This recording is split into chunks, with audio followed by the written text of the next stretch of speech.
Welcome সবাইকে। দেখছেন popcorn story. আজকে এক্সপ্লেনেশন করছি নতুন রোমান্টিক একটি কমেডি কে ড্রামা উডিও ম্যারিমি এর প্রথম এপিসোডের শুরুতে দেখতে পাই গল্পের নায়িকা ইউ মেরি তার কোম্পানির নতুন প্রজেক্ট নিয়ে কিছু লোকের সামনে প্রেজেন্টেশন দিচ্ছিল, কিন্তু লোকগুলো তাকে নিয়ে মজা করায় সে রেগে যেয়ে বলে তাদের সাথে সে কোনো কাজ করতে আগ্রহী নয়। তার কথা শুনে সে লোকগুলো রেগে ঝামেলা শুরু করে দেয় আর মেরি সেখান থেকে চলে যায়। পরের দৃশ্যে দেখি ইউ মেরিকে তার কর্মচারী ফোনে বলে সে যদি এমন করতে থাকে তাহলে তাদের কোম্পানির সাথে আর কোনো কোম্পানি কাজ করতে চাইবে না। আরো বলে এমন চলতে থাকলে তারা তাদের অফিসের ভাড়াও দিতে পারবে না, আর তাদের হাতে বর্তমানে তেমন কোনো বড় কাজও নেই। এ কথায় তাদের হাতে এখন কি কি কাজ আছে সেটা মেরি জানতে চাইলে কর্মচারী চেক করে বলে তাদের হাতে মাত্র দুটো কাজ আছে। আর তারপর মেরি তার কর্মচারীকে এসব নিয়ে চিন্তা করতে মানা করে দেয়। এরপর মেরি তার বিয়ের রিং কিনতে মলে যায় আর দেখি হানিমুনের জন্য পাসপোর্টের কাগজ রেডি করা থেকে বিয়ের সকল প্রস্তুতি সে একাই নিচ্ছিল। এ সময় সে তার ফিয়ন্সে কিম উজুকে টেক্সট করলে পরের দৃশ্যে দেখি কিম তার অফিসের অন্য একটি মেয়ের সাথে প্রেম করতে ব্যস্ত। সে ব্যাপারে মেরির কোনো ধারণাই ছিল না। তারপর দেখি নতুন একটি অ্যাপার্টমেন্টে শিফট হয়ে জিনিসপত্র গোছগাছ করতে করতে মেরি তার মায়ের সাথে ফোনে কথা বলছিল। মেরি তখন বলে কি মজুর মা চায় বিয়ে যেন বড় কোনো হোটেলে হয়, কিন্তু মেরির ব্যাপারটি একেবারেই ভালো লাগে না। তখন জানতে পারি নতুন অ্যাপার্টমেন্টে ডিপোজিট মানি মেরির মায় দিয়েছে। মেরির মা বলেন এই টাকার কথা নিয়ে মেরি যেন কিমের সাথে ঝামেলা না করে। তখন মেরি বলে সে টাকা জমিয়ে তার মাকে ফেরত দেবে এক সময়। এ সময় হঠাৎ মেরি মেঝেতে একটি কানের দুল খুঁজে পায়, যেটা তার নয়। তখন সন্দেহ হলে মেরি ফোন কেটে দিয়ে রুম চেক শুরু করলে বিছানাতে চুলো পেয়ে যায়। মেরি তখন বুঝতে পারে তার ফিয়ন্সে কিম উজু তার সাথে চিট করছে। পরের দৃশ্যে দেখি মেরি আর কিম একটি কফি শপে বসে কথা বলছে। মেরি তখন প্রশ্ন করে সোশ্যাল মিডিয়াতে সুইট জেনি নামের মেয়েটিকে, যে কিমের সকল ছবিতে কমেন্ট করছে। তখন কিম ঘাবড়ে বলে যে সে তার কলিগ। তারপর মেরি খুঁজে পাওয়া দুল কিমকে দেখিয়ে সেটা কার জানতে চাইলে কিম সেটা অস্বীকার করলে মেরি তখন দুলটি সহ মেয়েটির ছবি দেখায়। তখন কিম তার অন্য কলিগদের নিয়ে বাহানা বানালে মেরি কিমের সোশ্যাল মিডিয়া চেক করে তার মিথ্যে ধরে ফেলে। তখন আর কোনো উপায় না দেখে কিম সত্যটা স্বীকার করে মেরির কাছে ক্ষমা চায়। কিম তখন বলে ওয়েডিং হল বুক করা হয়ে গেছে, অ্যাপার্টমেন্ট নেওয়া হয়ে গেছে, সেই সাথে বিয়ের রেজিস্ট্রিও হয়ে গেছে। এখন যদি মেরি এমন করে তাহলে তাদের ডিভোর্স হয়ে যাবে। কিম বলে জেনে একটি ভুল ছিল, সে মেরিকে বিয়ে করে সারা জীবন একসাথে থাকতে চায়। তার এমন ভুল আর কখনো হবে না। মেরি যেন বিষয়টি ভুলে যায়। ঠিক এই সময় জেনির টেক্সট আসলে কিম ফোন মেরির কাছ থেকে লুকিয়ে ফেলে। তখন মেরি কিমের ফোন দেখতে চাইলে কিম ফোনটি না দিয়ে মেঝেতে ফেলে দেয়। কিম তা পা দিয়ে লাথি মেরে ভাঙতে চায়, আর তখন মেরি ফোন নিতে গেলে সে হাতে ব্যথা পায়। তখন কিম বলে ওঠে তারা যতই কাছের মানুষ হোক না কেন ফোন দেখতে চেয়ে লাইন ক্রস করাটা মেরির একেবারেই উচিত হয়নি। তখন মেরি বলে তারা বিয়ের পর যে বাড়িতে থাকবে সেখানে কিম একটি অন্য মেয়েকে কিভাবে আনতে পারলো। আরো বলে কিম 7 মাস ধরে তাকে ইগনোর করে আসছে, আর বিয়ের সকল কাজ মেরিকে একাই করতে হয়েছে। কিম তার জন্মদিন এমনকি তাদের অ্যানিভার্সারিও ভুলে গিয়েছে, কিন্তু মেরি তাদের 5 বছরের সম্পর্কের কারণে এই সব কিছুই ইগনোর করে এসেছে, কারণ সে ভেবেছে বিয়ের পর হয়তো সব ঠিক হয়ে যাবে। কিন্তু আমার ধারণা ভুল, এই বলে মেরি চলে যেতে থাকলে হঠাৎ থেমে যায় আর ফিরে এসে গ্লাসের কফি কিমের মুখে ছুঁড়ে মারে। দৃশ্য পাল্টে যায়।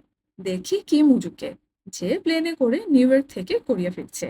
প্লেনে এক লোক তাকে সিট পাল্টানোর অনুরোধ করে বলে সে তার মায়ের পাশে বসতে চায়, কিন্তু কিম মুজু তা মানা করে দেয়। কারণ ফ্ল্যাশব্যাকে দেখি প্লেনে ওঠার আগে এই লোকটি ফোনে বলছিল সে যে করেই হোক তার মায়ের প্রপার্টি তার নামে করে নেবে। আর এর সব কথা উজু শুনে ফেলেছিল।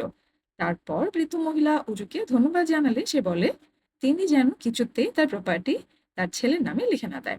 পরের দৃশ্যে দেখি উজু কোরিয়া এসে প্রথমেই তার দাদিমাকে কল করলে সে বাড়ি যেতে বলে। তখন উজু বলে গত 3 বছরই এটি তার প্রথম হলিডে, তাই সে কিছুদিন নিজের মতো সময় কাটাতে চায়। তারপর দেখি সে বিভিন্ন জায়গায় ঘুরে বেড়াতে থাকে। এদিকে 1 মাস পর দেখি মেরি আর কিম কোর্টে যেয়ে তাদের ডিভোর্স ফাইল করে আসে। তখন মেরি বলে আমি আসলেই বোকা, তোমার কথা শুনে আগে ভাগে বিয়ে রেজিস্ট্রি করাটা আমার একেবারেই উচিত হয়নি। আর কিম বলে ওঠে মেরির মায়ের কথা মতো অ্যাপার্টমেন্টে ডিপোজিট মানি নিতেই তো সে এই কাজ করেছে। তখন মেরি বলে সে এখনই তাদের ডিভোর্সের কথা তার মাকে জানাতে পারবে না। সে বলবে কিম ব্যস্ত দেখে তারা বিয়ের অনুষ্ঠানটি পিছিয়েছে। মেরি কিমকে বলে সে যেন অ্যাপার্টমেন্ট খালি করে দেয়। এ সময় জেনির কল এলে কিম খুশি হয়ে যায়, আর তাই দেখে মেরি রেগে ডিভোর্সের ফাইলটি নিয়ে সেখান থেকে চলে যায়। পরের দৃশ্যে দেখি মেরি কিমের সাথে কাটানোর সময় মনে করে আপসেট হয়ে পড়ে। আর তখন সে বেসবল খেলতে যায় আর নিজেকে বলে সে কিমকে ছাড়া অনেক ভালো সময় কাটাবে আর অনেক টাকা কামাবে আর সাথে অনেক ঘুরে বেড়াবে, সেই সাথে কিমকে ভুলে যাবে এই বলে সে কাঁদতে থাকে। এদিকে দেখি উজুকে, সে ফেরার দিন তার রিসোর্টের মালিক তাকে পথে খাবার জন্য কর্নব্রেড দেয়। আর তখন উজু বলে তার পরিবার দেশের ১ নম্বর বেকারি শপের মালিক, তাই সে পরের বার আসলে তার জন্য ভালো ব্রেড আনবে। তখন জানা যায় উজুর দাদিমা দেশের ১ নম্বর বেকারি শপ মিউনসুম ডাং এর মালিক, যে কিনা ইন্ডাস্ট্রিয়াল অ্যাওয়ার্ড পেয়েছে আর তার দেশের বাইরেও বেকারি শপে আউটলেট রয়েছে। পরের দৃশ্যে অ্যাপার্টমেন্টে পুলিশ এলে মেরি জানতে পারে তাকে অ্যাপার্টমেন্ট কিনা নিয়ে প্রতারণা করা হয়েছে। অ্যাপার্টমেন্ট মালিকের অনুমতি ছাড়াই ব্রোকার তার কাছে বিক্রি করেছে। পুলিশ আরো জানায় তাই মেরিকে এখন অ্যাপার্টমেন্টে ছেড়ে দিতে হবে, তা না হলে অ্যাপার্টমেন্টের মালিক তার উপর কেসও করতে পারে। এই শুনে মেরি বলে তার ডিপোজিট মানি ফেরত পেলে সে ছেড়ে দেবে, কিন্তু পুলিশ অফিসার জানায় এ ব্যাপারে তার কিছুই করার নেই। এই কথায় মেরি চিন্তায় পড়ে যায়। তখন মেরি কিমকে কল করে সবটা জানালে কিম বলে তাদের ডিভোর্স হয়ে গেছে, তাই সে এখন আর মেরির কোনো সাহায্য করতে পারবে না। মেরি যেন তাকে আর কল না করে এই বলে কিম ফোন কেটে দেয়। তখন মেরি কি করবে ভেবে পায় না, সে চিন্তায় ড্রিঙ্কস করতে থাকে।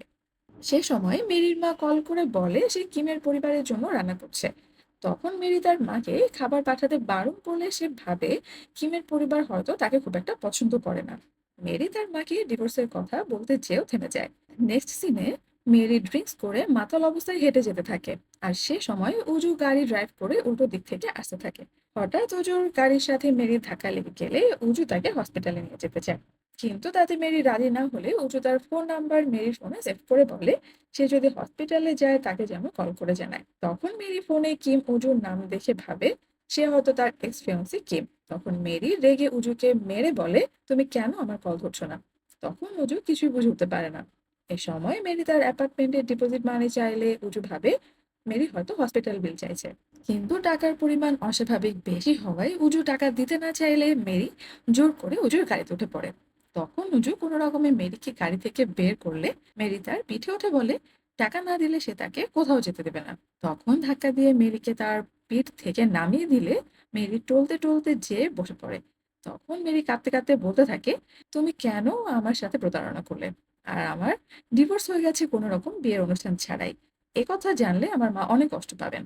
এদিকে উজু দেখে মেরি একটি ক্যাকটাস গাছের উপর বসে আছে। সে এগিয়ে এসে সেটা মেরিকে বললে মেরি চিৎকার করে ওঠে। এরপর উজু মেরিকে নিয়ে হসপিটাল যায়। সেখানে মেরিকে ট্রিটমেন্ট করার পর নার্সরা তাকে নিয়ে হাসাহাসি করছিল। আর এদিকে পর্দার আড়াল থেকে মেরি পুরো ব্যাপারটি শুনতে পায়। অন্যদিকে জিনগিয়ং বলে একমাত্র উজুর কথাতে সে নিজে মেরি জিজ্ঞাসা করেছে। তখন উজু বলে তার প্রথমে জিনগিয়ং এর কথাই মনে পড়েছে। মেরি কি উজুর মেয়ে বন্ধু নাকি, জিনগিয়ং প্রশ্ন করলে উজু বলে মেরির সাথে তার গাড়ির ধাক্কা লেগে সে হাতে ব্যথা পেয়েছে। তখন জিনগিয়ং কফির প্রস্তাব দিলে উজু তাতে রাজি হয়, কিন্তু সে হঠাৎ দূরে মেরিকে চলে যেতে দেখে তার পিছু নেয়। পরের দৃশ্যে দেখি উজু তার গাড়িতে করে মেরিকে তার বাড়ি পৌঁছে দিতে যাচ্ছিল। গাড়িতে মেরি উজুকে তার ব্যবহারের জন্য সরি বলে, আরো বলে আজ তার দিনটি খারাপ ছিল। উজুকে সে অন্য কেউ ভেবে এমনটি করেছে। কিছুক্ষণ পর মেরির অসুস্থ লাগলে উজুকে গাড়ি থামাতে বলে। বাইরে বের হয়ে সকাল হতে দেখে মেরি বলে তার জীবনে সবকিছু ওলটপালট হলেও সময় কারোর জন্য থেমে থাকে না। পরে উজু মেরিকে তার বাড়ি পৌঁছে দেয় আর বলে মেরি যেন তার হাতের ব্যথা অবহেলা না করে হসপিটালে যায়। এই বলে উজু চলে যায়। পরের দৃশ্যে দেখি বোর্ডে ডিপার্টমেন্টাল স্টোরে ৩০ বছর পূর্তিতে লটারির ব্যবস্থা করা হয়েছে। প্রথম প্রাইজ থাকে একটি বাংলো। এই লটারিতে শুধুমাত্র নতুন বিবাহিত কাপলরাই অংশ নিতে পারবে। কিন্তু এদিকে বোর্ডে ডিপার্টমেন্টাল স্টোরের সিইও মিস্টার লি চাইছিল লটারি যেন মেয়রের ওয়াইফ এর ভাতিজা জিতে। আর সেই লোকের লটারির টিকিটটি ভাঁজ করে মিস্টার লি তার শার্টের হাতার ভেতর লুকিয়ে রাখে। যখন সে সবার সামনে লটারির টিকিট উঠাতে যায় তখন ভাঁজ করে রাখা টিকিটে তার হাত ফসকে পড়ে যায়। কিন্তু টিকিটটি যেহেতু ভাঁজ করা ছিল তাই মিস্টার লি তা খুঁজে পেয়ে যায়। কিন্তু পরে নাম পড়তে যেয়ে সে দেখে যে সে ভুল টিকিটে উঠেছে। তারপর মেরিকে বোর্ডে ডিপার্টমেন্টাল স্টোর থেকে ফোন করে জানানো হয় সে লাকি ড্র এর মাধ্যমে একটি বাংলো জিতেছে। ফ্ল্যাশব্যাকে দেখা যায় বিয়ের রিং কিনতে মলে গেলে মেরি এই লটারির কথা জানতে পারে। তখন সে একটি টিকিট কিনে সেটার সাইড একটু ভাঁজ করে লটারির জারে ফেলে দেয়। এরপর দেখি বোর্ডের অফিস থেকে মেরিকে লটারি জেতার জন্য কিছু কাগজপত্র জমা দিতে বলা হয়। তখন তাদের আইডি কার্ডের সাথে সাথে বিয়ের প্রমাণস্বরূপ রেজিস্ট্রি সার্টিফিকেটও জমা দিতে বলা হয়। আর সে কথায় মেরি চিন্তায় পড়ে যায়। কিন্তু তখন তার মনে পড়ে যায় যে কিম এখনো ডিভোর্স ফর্ম পূরণ করে জমা দেয়নি। আর মেরি তখন অনলাইনে চেক করে দেখে যে তারা এখনো লিগেলি হাজব্যান্ড ওয়াইফ। তখন মেরি তাদের বিয়ের সার্টিফিকেটটি জমা দিয়ে দেয়। কিন্তু অন্যদিকে বোর্ডে ডিপার্টমেন্টাল স্টোরের সিইও মিস্টার লি তার অ্যাসিস্ট্যান্ট বেককে প্রেশার দিচ্ছিল, যেভাবেই হোক না কেন লটারির প্রথম পুরস্কার যেন মেয়রের ওয়াইফের ভাতিজা পায়। তাই বোর্ডে অফিস থেকে মেরিকে আবার কল করে বলা হয় প্রমোশনের জন্য মেরি এবং তার হাজবেন্ডকে অফিসে আসতে হবে। তখন মেরি বলে যে তার হাজবেন্ড বিজনেস ট্রিপে দেশের বাইরে আছে। তখন বোর্ডে অফিস থেকে জানায় তারা যদি বোর্ডে ডিপার্টমেন্টাল স্টোরের এই লটারির নিয়ম না মানে তাহলে তাদের লটারিটি বাতিল করা হতে পারে। মেরি তখন কি করবে ভেবে না পেয়ে কিমকে বেশ কয়েকবার কল করলেও কিম তা রিসিভ না করলে সে চিন্তায় পড়ে যায়। এদিকে কিম মেরির টেক্সট দেখে তাকে ব্লক করে দেয়।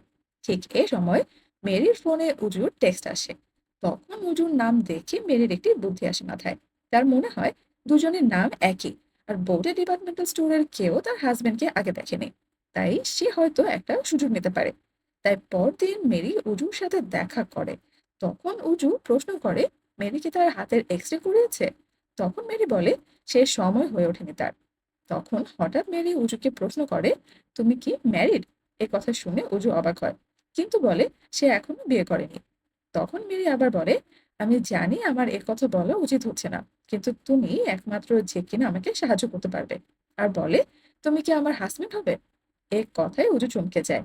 আর এখানেই শেষ হয় উড ইউ ম্যারি মি কে ড্রামাটির প্রথম এপিসোড। এমন কে ড্রামা ব্রেকডাউন পেতে পপকর্ন স্টোরি চ্যানেলটি সাবস্ক্রাইব করতে ভুলবেন না। পরবর্তী এপিসোডে দেখা হবে। ধন্যবাদ।